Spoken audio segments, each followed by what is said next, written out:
Hi, my name's Steve Bartlett, and welcome to Fight Back. Tonight's going to be a different kind of show because the elections are finally over. And if you were paying attention, every single candidate that I was for, they always lost. So if you ever want to run for office in Pasco County, please do not ask me to endorse you, because my endorsement is the kiss of death, okay? So at least the elections are over, so we can't be talking about politics, at least not for tonight. We're going to be coming back to it probably in a couple weeks. But tonight we have a very special guest. We have a special guest show. This guy was a former guest, but he appeared telephonically. He didn't show up in person, but now I actually kidnapped him, put him in my trunk, and drove him here today. And this is my good friend, Andre Roxx. Steve, how you doing, buddy? Nice to meet you. Nice to see you again. And thanks for coming down. You might want to get the hot dogs out of your trunk too, man. Okay, I got you. Okay, so thanks for coming here today. And besides being a friend of mine, you're also one of my clients. And I want to talk to you about his case. His case is over now. It's no longer pending, so I can feel comfortable talking about it because the case is no longer in existence, and it's a very important case. On paper, it sounds like it's minor because it's not a major felony or anything like that.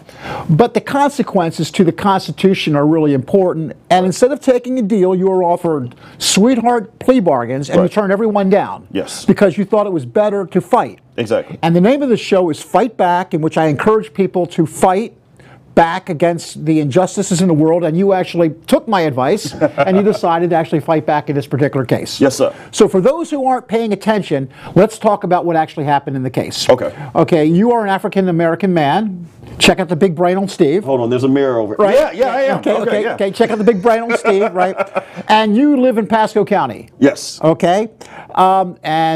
Okay, that's, I don't know why, but you live in Pasco County. Yeah, okay. I wasn't warned before I got here. Okay, I mean, so tell us about your homecoming that you got the day you moved here to Pasco. Well, actually, the day I moved here to Pasco wasn't too bad. The third day I was here. Right. My father and I found my dream motorcycle. I've been wanting this bike for a while, 1985 Gold Wing 1200. And when we found this bike, we went out to go pick it up. On our way back from picking it up, it's a heavy bike, and our trailer was, sagging down, and the license plate had scraped against the ground and bent slightly. Okay. We were pulled over about 3 blocks from my home. By the Pasco County Sheriff's Office. Department. Okay. And how many police officers did it take to pull you guys over? Well, initially there were 2, 3, I believe 3, but altogether I believe there were 5 or 6 officers there. Okay, now there's a video of the actual stop that you can watch on YouTube. You can go to my site, you can see it there. Yep. And on my Facebook as well. Okay, so it's all over the place. If you just look for it on my Facebook page, you can actually find it pretty simple. Mm-hmm. Okay, so he pulled you over, and the police officer, who did he approach? He actually approached the passenger side, which was the side that I was sitting on. My father was driving the car at the time. Okay, and how old's your dad? My father is 58 years old. Okay. So he pulled him over, and it's just because there was something wrong with the license plate. Correct. On the trailer, not on the car itself.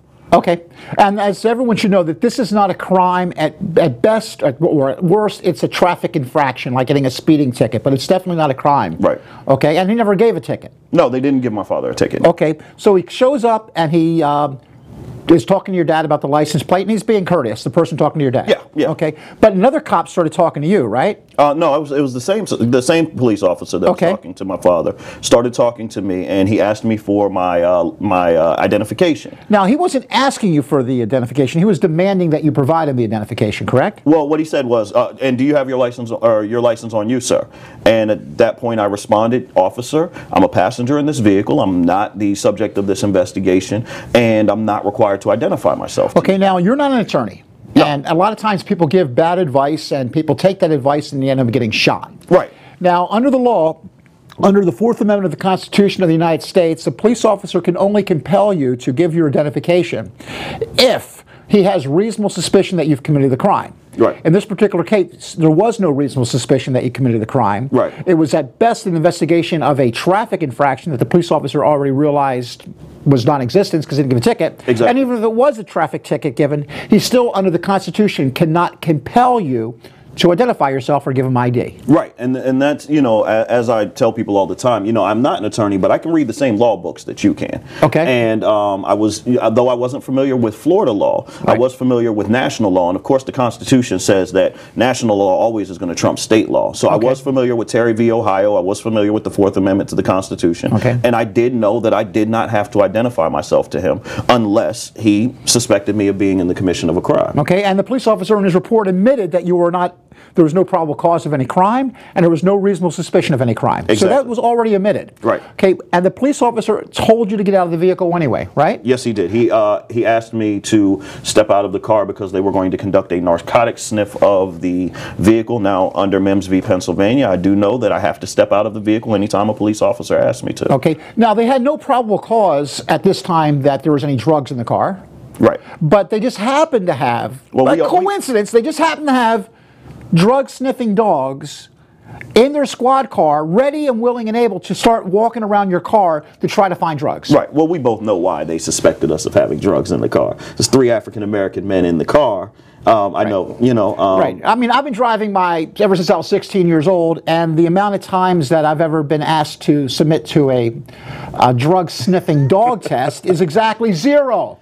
Okay, it's never happened. Your 3rd day in Pasco County, correct. They stop you for a non-criminal infraction, demand ID, tell you to get out of the car because they're conducting a narcotic sniff. Yes, sir. And what did the cops do as soon as you got out of the car? As soon as I get out of the car, I was turned around. I was slammed against the vehicle. What was funny is I was taping the entire incident. Okay.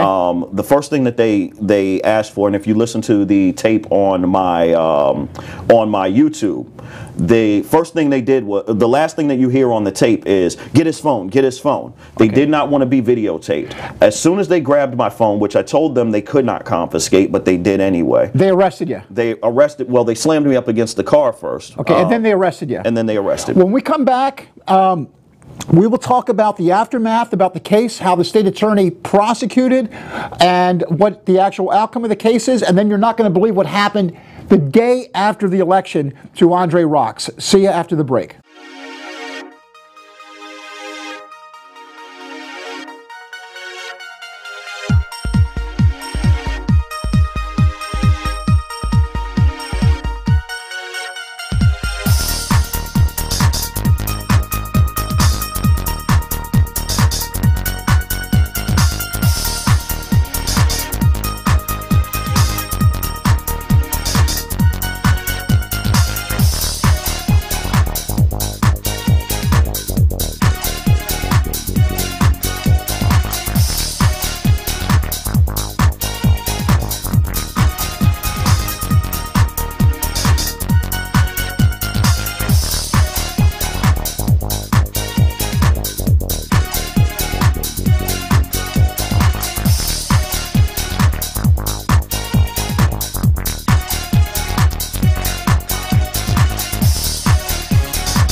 Hi, I'm Jerry from Hot Locks Hair Salon. We are conveniently located at 13414 US Highway 19 in Hudson.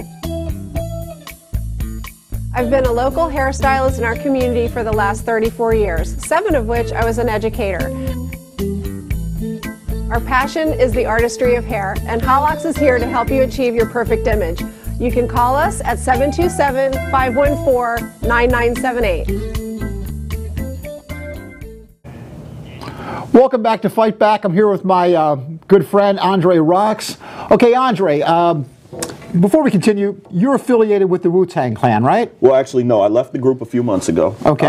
But yes, before that, I was affiliated with the group. I was a hip-hop artist. I was a rapper with the group. Okay, and you're also an African-American activist? Yes. And you also worked for Steve Pernick's campaign for the Democratic primary for Congress in Pasco County? Yes, I was the campaign chairman for the last month and a half, 2 months of the campaign. Okay, and he lost as well. So you and I are on the same boat as to backing winners, right? If I back you as as a candidate, you're not going to win. Do not. Okay. But I don't care about any celebrity with you, because to me, you're just a citizen whose rights were violated. Exactly. And that's what matters, that you fought up and you stood up. And you could have gone to jail for this, but you refused to take any deal. You wanted to fight it all the way. Yes. Now, we had a rally in front of the courthouse. A lot of people who supported your cause came out. And they had signs and they protested, and it was fantastic how people in the community came out. They didn't even know you, and they came out to help you and support you. The people in this community, the activists in this community are awesome. You know, Cadsey came out, the Callaghan's came out. I mean, it was just an awesome event and an awesome time for people to show love and support. And I really appreciate everybody that came out to help. Right. Now, just because you were arrested doesn't mean that you're actually charged with the crime.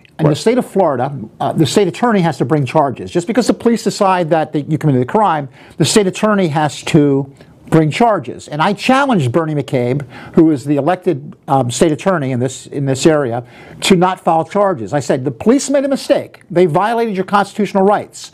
Do not bring charges. And what happened is, this is for the viewers, you already know what happened. Yeah, I know what happened. I was there. In the state of Florida, the state has 90 days to try you after the date of your arrest. 90 days, that's your speedy trial right. And they never filed charges until the 87th day. They filed charges, and we were shocked that they actually did it. We can't believe the state attorney actually filed these charges when it was obviously illegal. Right. And then your speedy trial rights expired because the arraignment in which you would enter a plea of not guilty hadn't even happened yet. And then under the law, once we file the notice of expiration of speedy trial, they have 15 days to try you. And the 15th day would expire this Friday coming up. Right. Okay, in 2 days. And you actually had a trial that was set, the calendar call, last Friday. And we had our motion to dismiss set as well. And just let the viewers know, the judge dismissed the case. Yes. He reviewed the case law and realized that this was a constitutional violation, and he dismissed the case. And the state attorney filed a motion to reconsider. That's still pending. We don't know what's going to happen with that, but I don't understand why the state won't just let this go. Why are they advocating that what the police did, which was illegal, should be legal? They're trying to expand the power of the police in contrast to people's rights under the Fourth Amendment, which is really a problem. And also making it a criminal action for you to remain silent. All you did was refuse to answer a question, and you have an absolute right under the Fifth Amendment, the Fifth Amendment, to remain silent. So, you know, they're arresting you in violation of your Fourth Amendment rights, in violation of your Fifth Amendment rights, and yet instead of the state saying, hey, this was a mistake, and apologizing to you, they doubled down. Exactly. Well, it's a matter of individual rights being shrunk by a police force who wants to make their job easier, and I understand that. They want to make their job easier by being able to violate individual rights, but that's not the country we live in.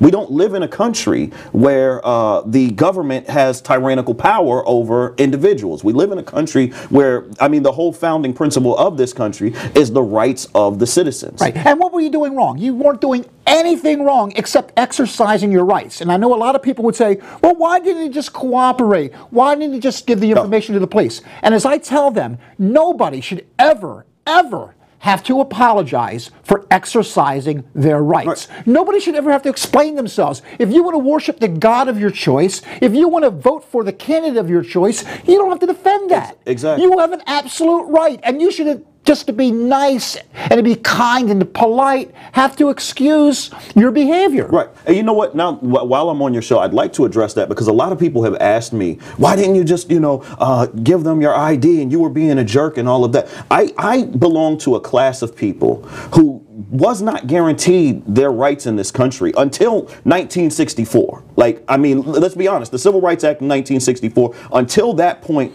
the group of people that I belonged to was not guaranteed their rights. We went through 246 years of slavery, 99 years of Jim Crow. My parents were born in a time where they were not considered full citizens in this country. And I truly believe that if we do not stand up for our rights at every opportunity, we are going to lose them. That's why I didn't give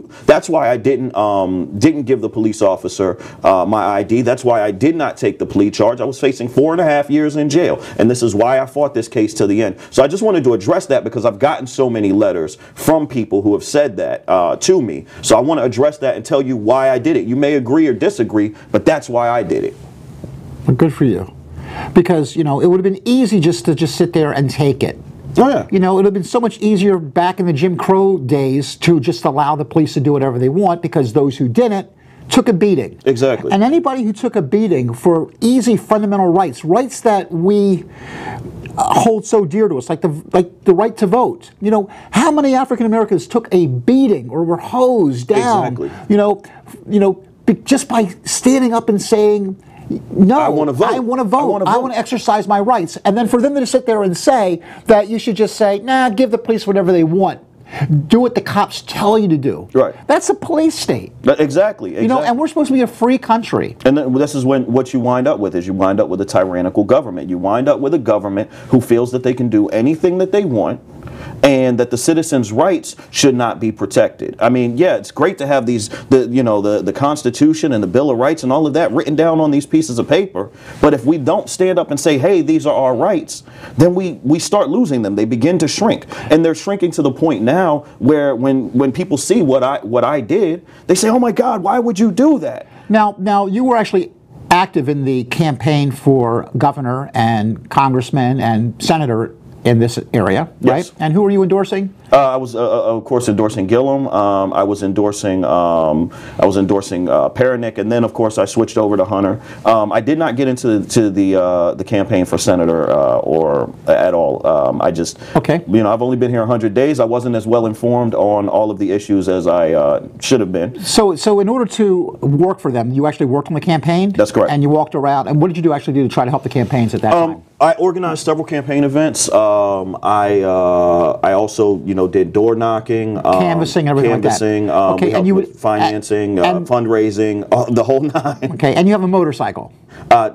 You had a motorcycle. Had a motorcycle. Okay, and you would ride around this motorcycle and go all around Pasco County trying to get people to vote for Gillum and to vote for Chris Hunter, right? Actually, the motorcycle only ran for a total of 3 days, so I did use the motorcycle to cart people to the polls on election And a lot of people in Pasco County knew about the problem with the arrest by the sheriff's office. Yes. And that was all public. Yes. And they also knew about what was going on with you being active trying to campaign for Pernick and campaign for Hunter and campaign for Gillum. Yeah, I mean, we made the news several times. The videos went viral. And did you observe, did you have a conflict with anybody with any type of polling place? Oh, yeah. So we go to, I can't remember the name of the church, but I was taking a few people to some polling places, and I got a call from one of the activists in the community. They let me know that there was a pastor outside who was attempting to intimidate voters.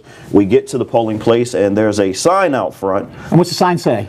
It says something to the effect of "Don't come to church" or "Don't vote Democrat on Tuesday," and come to church saying, "Oh, how I love Jesus" on Sunday. And you had a confrontation with the guy who... Yeah, me and the pastor had a conversation about the Bible, and when we come back, we're going to hear the aftermath, and you won't believe what happened next.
Hi, I'm Jerry from Hot Locks Hair Salon. We are conveniently located at 13414 US Highway 19 in Hudson. I've been a local hairstylist in our community for the last 34 years, 7 of which I was an educator. Our passion is the artistry of hair, and Hot Locks is here to help you achieve your perfect image. You can call us at 727-514-9978. Welcome back to Fight Back. I'm here with Andre Roxx. So, Andre, tell me about the conversation you had with this pastor or whatever who had this sign saying, "Don't vote Democrat if you want to come back on Sunday and then pray to Jesus," or something like that. Well, we just had a debate about, he was saying that it started off pretty cordial, and he started saying that, he had moral issues with the Democratic Party. But it's supposed to be non-political. This is supposed to be a polling place. They're not supposed to be taking sides. Exactly. And the press showed up about this? Right. Channel 8 News showed up. Okay. And eventually they got shut down. They're not allowed to be doing elections there. They're not allowed to do an election. They're not allowed to be a polling place anymore. The pastor attempted to kick me off the property. That didn't work too well. You guys probably know that I'm stubborn by now. So. And this was the day of the election? Yes, this was the day of the election. Okay. Did anything happen unusual to you the day after the election? Yeah. As I said, I had just gotten my motorcycle done. I'm taking it out for a ride. I ride all day, go to Clearwater and back. I parked the bike around 6 p.m. I noticed that there's a little bit of a shake in the alternator. So I disconnect the battery. I say, hey, I'm going to go ahead and do a little bit of work on it, do a little bit of tweaking on it when I get some food in my system. Now, you said that there were some really good people in Pasco County who supported you, who stood by you during your illegal arrest, even though you were not treated that well by law enforcement when you came here. Right. Okay, but did it turn out that there were other people in Pasco County, people you don't know? Oh, yes, absolutely. Who don't like you? Absolutely. There's some people that I do know that don't like me, and then there's a lot of people, I've gotten a lot of hate mail, anything from the slight, hey, maybe your politics are better served up north. If you can cue the graphic now, I want these people at home to see this. Okay, you were talking about how in the 1960s, that's when African Americans got their rights. Yes. Okay, but is there still problems with discrimination and racism to this day in Pasco County? As you can see. What is this photograph a picture of?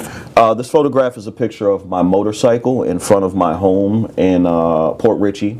It seems like it's on fire. Yes. Did you set it on fire? I did not set it on fire. Did you want to toast marshmallows for some reason? No, someone set my motorcycle on fire. It was clearly a retaliation for something that I spoke up about. Was it because, Home Depot was closed so they couldn't go get wood so they could create a cross? As I said, I wish they would have burned a cross. This was my baby, and at least if they'd have burned a cross, it would have been their wood, not my bike. Now, this must have scared the hell out of you. It did. It did.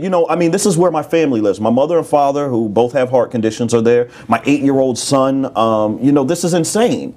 This is absolutely insane that somebody would come to my home and set a piece of my property on fire in front of my home. This is, okay. This is an act of violence. Well, I work in Pasco. My clients mostly are Pasco, and I apologize to you on behalf of all those citizens who aren't racist, who believe that injustice, who believe in law and order. I apologize for everybody who may have done this to you. That's absolutely shame. Well, it's not your fault, but I appreciate the apology, but it's not your fault. It's whatever jerk did this. Okay.